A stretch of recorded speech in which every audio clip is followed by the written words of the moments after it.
Hello, welcome back. So in today's video, I'll be ranking the widest moat companies in each sector. So in today's video, I'll be covering a few things. We'll be covering the widest moat companies and the businesses in each sector, the war as well as the oil sector, and some questions that you guys have left me in the comment section below. So let's talk about the widest moat business in each sector. So this is how I'll be ranking the different companies. I'll rank them based on predictability, based on growth, and based on the valuation itself. So predictability is the ability of a company to defend its share, and you couple that with growth and you have a high quality compounding machine.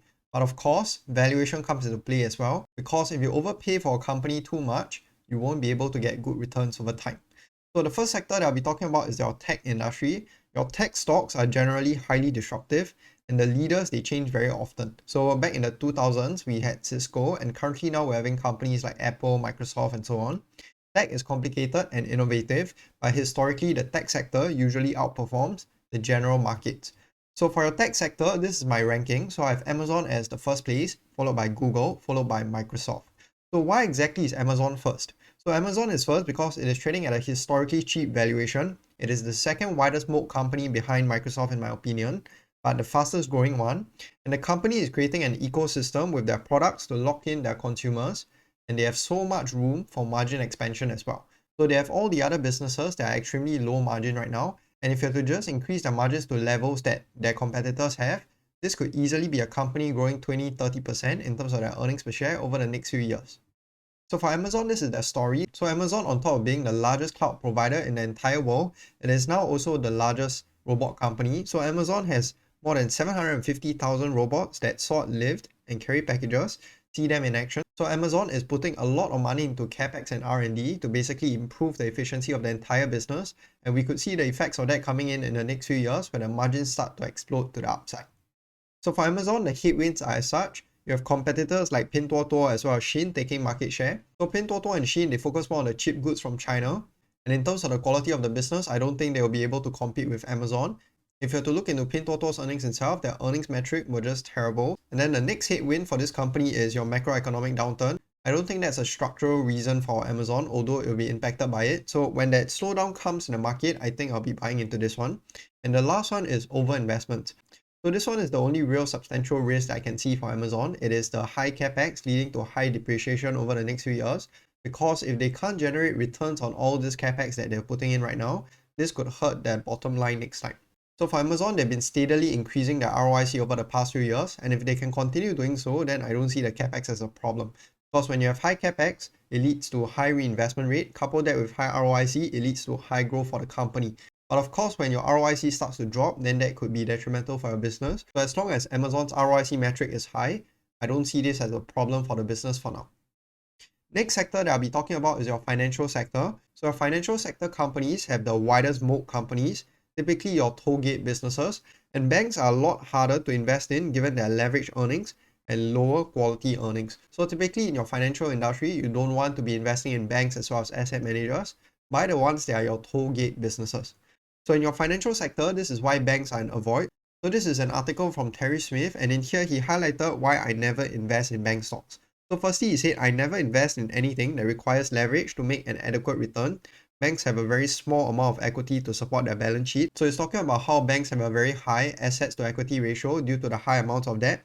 And next, he also said that despite this massive leverage and the risk which accompanies it, returns from the banking sector are inadequate. The average ROE in the S&P bank sector over the past 5 years is around 11%. This compares with the ROE on the S&P consumer staple sector over the past 5 years, which is 17.9%. So he's saying that the ROE for all your banks is not adequately high enough for him to be able to invest into it. And couple that with the high debt that all these companies are taking on, this could be detrimental to the business over time as well.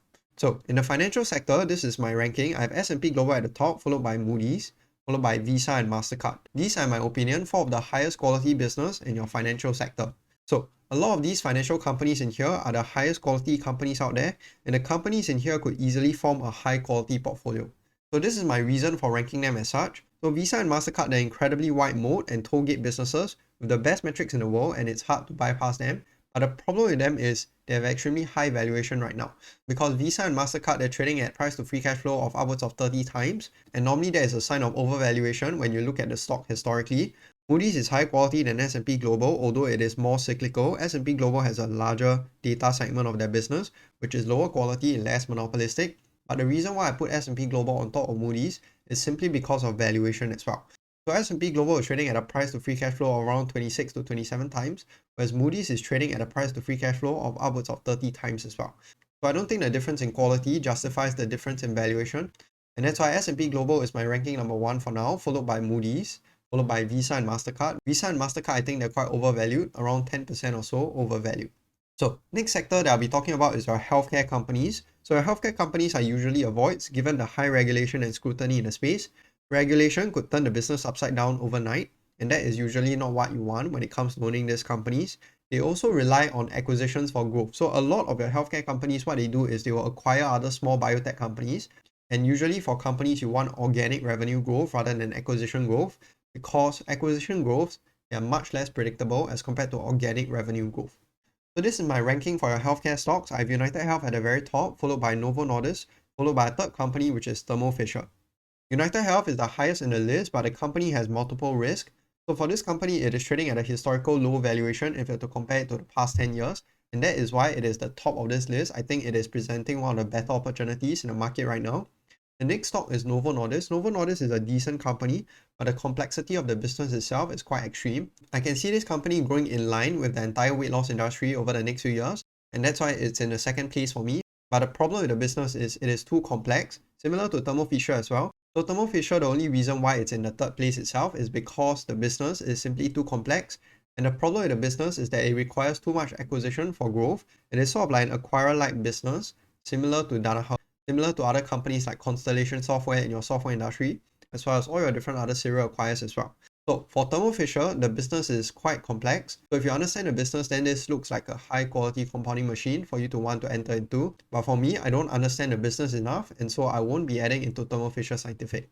Next sector is your consumer discretionary sector. So your consumer discretionary sector is normally a risky industry that is tied to retail. Normally, retail is a very tough industry to be in because most recessions will hurt retail companies the most, and trends and fads will also hurt retail companies. So when it comes to consumer discretionary stocks, you want to buy companies with high brand power or companies that have a monopoly in that space. So the three companies that I've chosen are LVMH, Alibaba, as well as PoolCorp. So LVMH is a company that has been highly stable over the past few years. It is a high quality compounding machine. It's undergoing a cyclical downturn now. But once the Chinese economy recovers, LVMH will likely go back up to 5 to 6% growth, in line with the entire luxury sector. Coreweave is also another company that is undergoing some sort of cyclical downturn as well because of high interest rate, because a lot of your pools, they are often financed, and when people need to borrow money for pools, they'll be less incentivized to do so when the interest rates are high. As for Alibaba, it is a company that is backed with tailwinds. So you have your China consumer recovery, you have your AI story in China as well as increased cloud adoption in China. So China's cloud market is still quite small as compared to the US, but there's still a lot of use cases for the cloud in China itself. So Alibaba, being one of the largest in your cloud sector in China, will likely see the benefits of it if China continues growing this way. For Alibaba, it is quite interesting. It is trading at a decent valuation right now, but I would like for a larger margin of safety for me to enter into this one because the company is quite risky as well.